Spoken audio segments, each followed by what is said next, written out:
Welcome to the Afterspin, opinions from thought leaders in our state. I want to ask Peg O'Connell and Patrick Sebastian.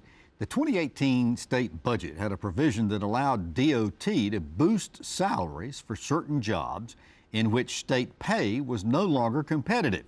Now, as a result of this, some 7,500 DOT employees got double-digit pay increases.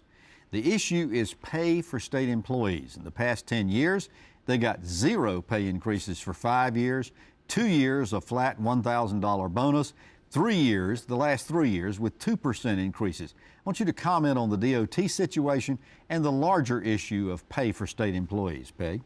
Well, first of all, I think the folks from DOT saw their opportunity and they took it.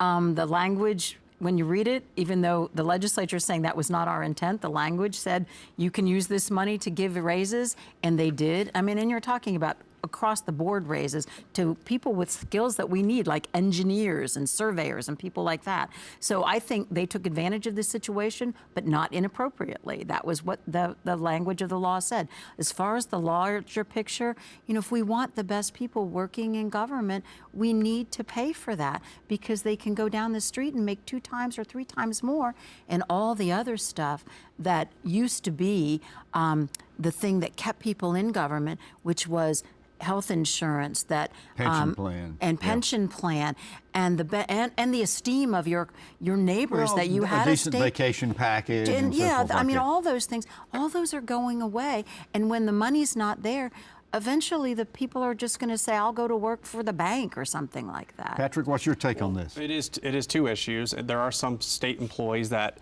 the government cannot compete with the private sector. There's no doubt about it, and DOT included.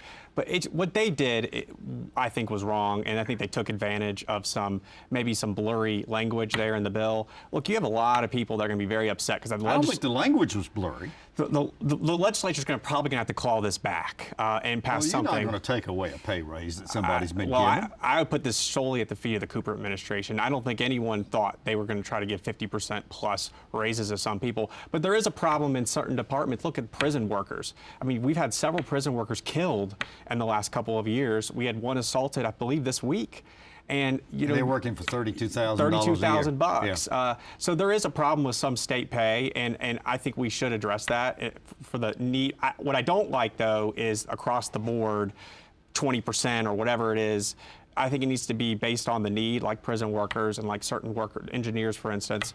But this thing is not over yet. We've been talking about this same issue for 20-some years on NC Spin, by the way, and we've always agreed that we don't like across-the-board pay increases, and yet that's the way it's done. They've talked for a long time, going back to when your former husband, Jim Long, was in the insurance commissioner, about being able to develop a professional pay structure in North Carolina. Never has happened. Well, and you know, I mean, I was thinking about Jim when this whole thing with DOT started.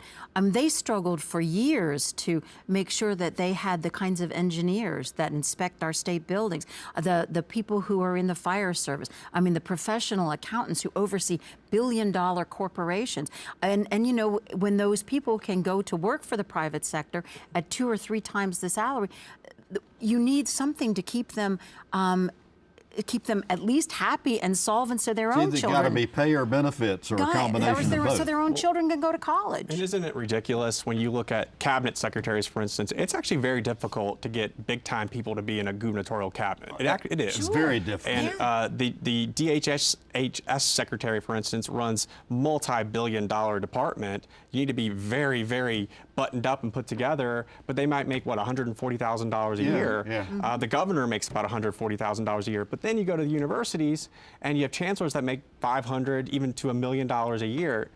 There's something off about that, and not to bash on chancellors, but is it really harder to be a chancellor than to be a head of DHHS? I don't think so. Evidently, judging by the turnover that we've had in that. Oh, we're off subject. But thank you for watching the After Spin. We'll have more video all during the week on ncspin.com.